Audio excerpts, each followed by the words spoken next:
Барлықтарыңызға ассалаумағалейкум құрметті достар. Бүгін біз автосондағы жаңа тесттерді талдайтын боламыз. Бұл біздің 81-ші видеомыз. Тест талдау бойынша осы алында 80 видеоны біз YouTube арнаға салып қойдық. Егер де көрмегендеріңіз болса, міндетті түрде қарап шығыңыздар. Бізде обновление болған екен осы PDD сайтында. Мінекей жаңа сұрақтар, біз көрмеген сұрақтар, соларды бүгін біз талдайтын боламыз. Егер де тест сұрақтарын сатып алам деушілер болса, комментарияда WhatsApp номер болады. Соған міндетті түрде жазыңыздар. Мен сіздерге керемет жеңілдік жасап беремін. Тіпті сіздерге беретін сыйлықтарымыз бар қосымша. Ендеше көп сөйлемей тестімізді бастайық. Барлығы комментарияда WhatsApp нөмерге бүкіл сұрақтарыңызды қоясыздар. Ал ендеше біз кеттік. Бисмилля. Сізге жүк автокөлігін басқарып келе жатып, осы жағдайда басып озуға рұқсат етіледі ме дейді. Бұл жерде бізде жүк автокөлігі, бізде бірінші қандай жүк автокөлігі бізде? Бұл жерде жазылмаған 3,5 тоннадан асатын ба, 3,5 тоннадан аспайтын ба? Сол бізде жазылмаған бұл жерде. Егер 3,5 тоннадан асатын болса, біз басып оза алмаймыз, рұқсат етілмейді. Ал 3,5 тоннадан аспайтын болса, біз басып оза аламыз. Сондықтан бұл жерде мына сұрақ дұрыс қойылмаған. Так, дұрыс қойылғанда шығар, бірақ мен жауаптарын оқып алайық бірінші, сосын айтамыз. Жүк автокөлігінің рұқсат етілген ең жоғары массасы 3,5 тоннадан аспаған жағдайда рұқсат етіледі дейді. Так, екіншісінде жүк автокөлігінің рұқсат етілген ең жоғары массасы 3,5 тоннадан артық болған жағдайда рұқсат етіледі. Бұл жерде бізде 3,5 тоннадан аспаған жағдайда рұқсат етіледі, А варианты бізде дұрыс. Бұл жақта көріп тұрсыздар ғой, жол белгісі екінші полосада. Ол бізде жүк автокөлігіне болмайды жүруге ол полосамен. Бізде жауап дұрыс. Келесі сұрақ. Осы жол белгісі орнатылған жол учаскесінде жүру кезінде сізге дейді жылдамдықты азайту және автомобильдің жүру траекториясын болжамды ауытқуына дайын болу ұсынылады. Жылдамдықты өзгертпей жол ортасына қарай жақындау ұсынылады. Жылдамдықты өзгертпей жиекке қарай жақындау ұсынылады. Бұл жерде бізде А варианты дұрыс, Келесі сұрақ. 3. Тоқтағаннан кейін жүре бастаған автомобиль жанынан жүріп өткен кезде сізге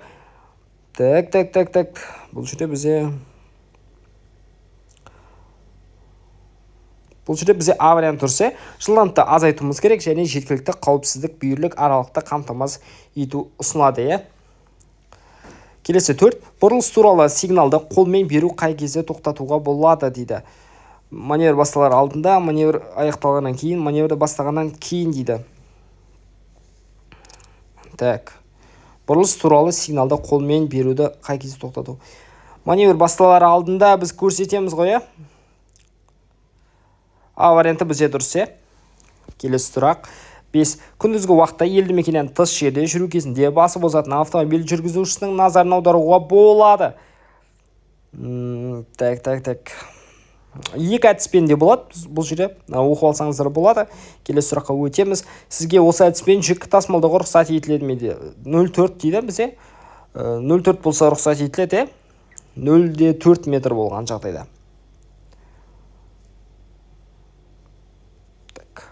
7. Қандай мақсатпен алғаш көмек көрсетіледі?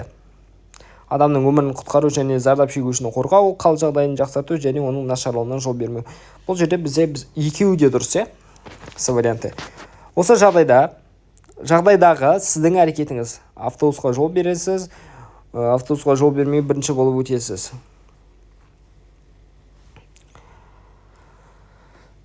Так, бұл жерде бізде аялдамадан бастап жатқан жоқ автобус, соны ескереміз. Аялдамадан бастап жатқан кезде ғана жол береміз, по идее. Бұлай қалада солай жол беріп жүр ғой жүргізушілер бізде. Енді ойланайық. Давайте жол бересізді бастым. Қате жауап. Мен ойладым, егер де тек аялдамадан бастап жатқан автобусқа ғана жол береміз дегенде. Ойыма сол келді. Бұндай жағдайда автобусқа жол бермейсіздер. Бірінші болып өте бересіздер. Ыстық сумен күйген кезде көрсетілетін алғаш көмек дейді. Так. Бөлме температурасына 15 минуттан аз емес. Варианты бізде дұрыс сияқты. Сумен жаямыз. Егер сіз жүру жолағының таңғыш жоқ, екі жақты жолмен жүріп келе жатсаңыз, екі жақты жүру жолмен Сіз жүру бөлігін кез келген жермен жүре аласыз. Жүріс бөлігін ескере отырып өз жолыңызды таңдаңыз. В варианты бізде сауатты түрде жауапты беріп тұр. Келесі сұрақ. 11. Солға бұрылған кезде көк автомобиль жүргізушісі солға бұрылар кезінде бұл жерде бізде көк автомобиль жүргізушісі жеңіл көлікке және автобусқа жол береді, Бізде дұрыс жауап. Қараңыздаршы, автобус деген бордюрға кіріп кетті. Ойбай, бордюр емес, тротуармен жүріп кетті ғой. Сіздің автомобиліңіздің оң жақ дөңгелектері жол салынбаған және ылғал жиекке кірген кезде ұсынылады. Так.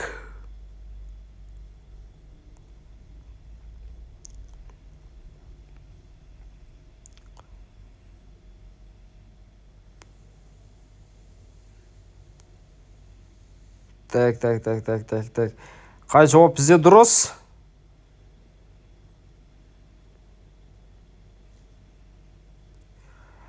В варианты дұрыс па деп ойлаймын, бірақ мен С варианты дұрыс екен. Келесі сұрақ. Осы жол белгілері нені талап етеді? 40 км сағаттан кем жылдамдықпен қозғалысты талап етеді. Осы жағдайда ештеңе талап етпейді. Бұл жағдайда ештеңе талап етпейді, Бізде жаңбыр ештеңе жоқ, жол ылғалды емес. 14. Сіз қауіптілік анықтаған сәттен бастап толық тоқтағанға дейін жүріп өткен жол.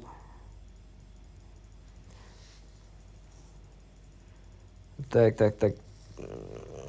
Тоқтау жолы, тежегіш жолы.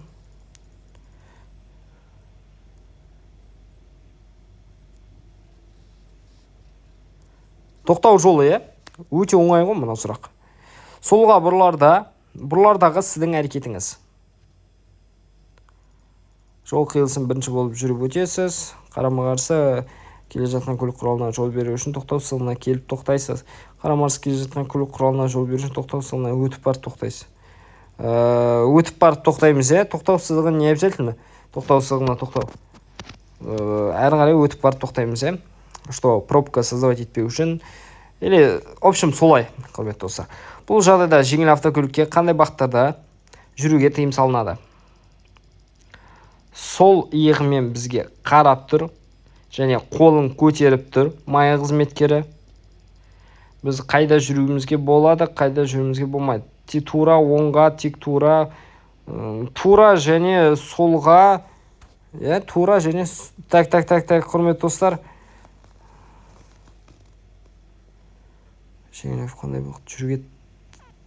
Қандай бағытқа жүруге тыйым салынады деп тұр ғой бізде. Мен ойладым, қандай бағытта болады жүруге деп. Так, тура солға жүре алады, Қайыққа болмайды, оңға болмайды ғой, Оңға бұрылуға болмайды. Сондықтан С варианты бізде дұрыс. Көп ойланып қалдық.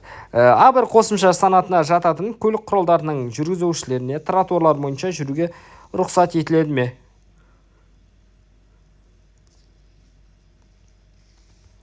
Тыйым салынады әрине мопедтерге. 18. Сізге тайғақ жолда рөл дөңгелеген күрт бұрудан болған сырғу туындаған кезде не істеу керек? Күрт бұрудан сырғу пайда болған. Бүйірлік сырғуы қарама-қарсы жаққа бір қалыпты бұру, рөл дөңгелеген дөңгелекті бүйірлік сырғу жағына. Саған мына сұрақ не дейді? А вариантын белгілемедім, қате жауап екен. Өте кеш түсіріп отырмын мына видеоны, сондықтан түсінесіздер деген ойдамын. Сұрақтарда қателіктер болуы мүмкін. Бұл жағдайда кім жол береді? Қара автокөлік жүргізушісі, ақ автокөлік. Кім мініп бара жатыр, кім түсіп баратыр, сол жол береді, мініп баратқан адамға. Сондықтан бұл жерде бізде қара автокөлік жүргізушісі жол береді. Жауап дұрыс.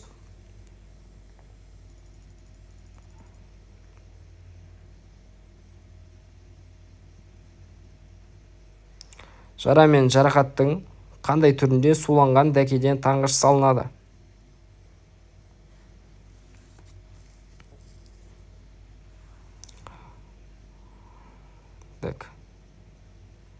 Жара мен жарақаттың қандай түрінде суланған дәкеден таңғыш салынады? Ашық құрсақ жарақаты, ашық бас ми жарақаты, ашық бас ми жарақаты, пневмоторакс. А варианты бізде дұрыс. Мына сұрақты білемін мен. Құрметті достар, мен жаңа айттым, өте кеш түсіріп отырмын деп. Кеш түсіріп отырмын дегенде мен уже андай ғой, шаршап отырсам да түсіріп отырмын сіздер үшін. Енді еңбекті бағалайсыздар деген ойдамын. Давайте осы видеоға просмотр үшін таратайық басқаларға максималды түрде. Ілеспе бағыттағы 3 қозғалыс жолағы бар жүру бөлігінде рұқсат етілген максималды салмағы 3,5 тоннадан ассам жүк автокөлігіне шеткі сол жақ жолаққа шығуға рұқсат па дейді. Так, 3,5 тонна.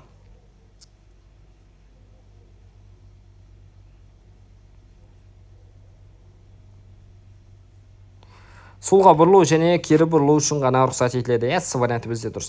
Елді мекендерден тыс жерде орнатылған тақтайшасы бар осы жол белгісі. Так, 100 метрден кейін басталуына дейін қашық. Так. Ой, қателесім, құрметті достар. Бұл жерде бізде 100 метр екенін көрсетеді. Қауіпті бұрылыстың несін 100 метр, короче. Қауіпті бұрылыс бізде. Мен белгіледім 100 метрден кейін басталатын. Қате жауап. Белгі туннельге жақындағаны туралы ескертеді. Көрінуі шектелуі, іші қап-қара. Осы жағдайда сізге басып озуға рұқсат етіледі ме дейді. Рұқсат етіледі. Өйткені бізде бағдаршам жасыл жанып тұр, реверсивті бағдаршам. Ширатпа немесе бұрау әдісін, қою әдісін, бұрау қою әдісін қанша минутқа босатуға болады? 10 минут деп ойладым, бірақ 5 минут екен. 26. Рұқсат етілген ең жоғары салмағы 3,5 тоннадан асатын жүк көліктері автомагистралдарда қандай ең жоғары жылдамдықпен жүруге рұқсат етіледі? 90 км/сағат жылдамдығында. Көрінуі шектелуі термині нені білдіреді? Бұл жерде бізде Д варианты дұрыс. Мынаны оқып алыңыздар, скрин жазып алыңыздар, пауза қойып оқыңыздар, бірден алыңыздар, короче. Түсініп алу керек осы сұрақты сіздерге. Цифрлар мен әріптер түрінде осы көлденең таңба жол бағытын білдіреді. Жоқ. Жолдың бағытының нөмірін білдіреді. Қара автокөлік жүргізушісіне оңға бұрылу мақсатында осылайша қатар ауыстыруға рұқсат па дейді. Бізде сплошной линияны кесіп кетті, байды. Әрине тыйым салынады. Келесі сұрақ. 30-ға келдік, 10 сұрақ қалды. Мына белгілер бір-бірін алмастыра алады ма? Әрине жоқ. Екі түрлі белгі. Біреуі жеңіл автомобильдердің қозғалысы туралы, біреуі жүк автомобильдердің қозғалысына тыйым салынатын білдіреді, 8 тонна яғни. Бұл жағдайда жеңіл автомобильге топырақ жабыны бар жолға шығуға рұқсат етіледі ме? Рұқсат етіледі, ешқандай бізде тыйым салу белгілері жоқ. Сіз тайғақ жолда тежеудің қандай амалын таңдайсыз? Іліністі өшірмейміз, бізде тежегіш басқышына қайта басу, өшірмеуіміз керек машинаны. Ашық сынықтың белгілері қандай? Так, қатты ауырсыну, аяқ-қол деформациясы, В варианты бізде дұрыс. Жол қиылысына өткен кезде қызыл автокөлік жүргізушісі кімге жол береді? Қызыл автокөлік кімге жол береді? Әрине жасыл автомобильге тек, басқасына жол бермейді.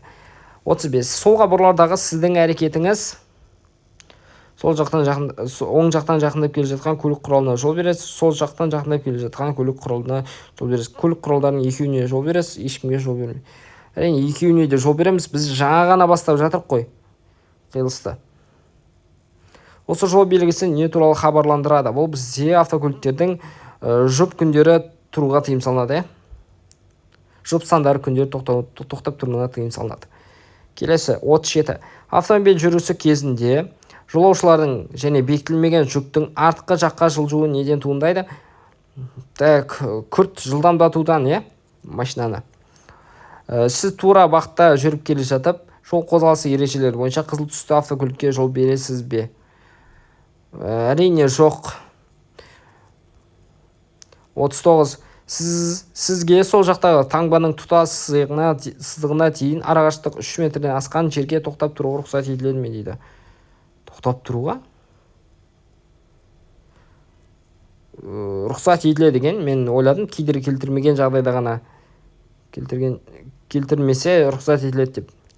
Сөйтсем қате жауап. Осы жағдайда сіз теміржол өткеліне жетпей көрсетілген қай жерге аялдайсыз?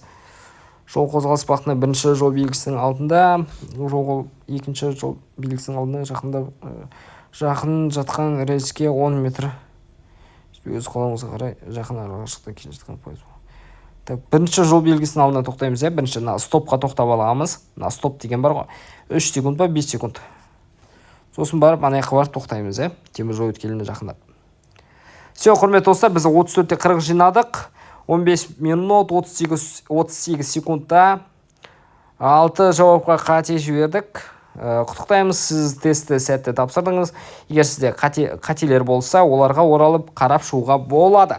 Сонымен қатар қателерді негізгі беттеде көре аласыз дейді. Ал құрметті достар, сау болыңыздар. Осымен біздің видеомыз аяқталды. Егер де тест сұрақтарын алам деушілер болса, комментарияда WhatsApp номер бар, соған жазайық.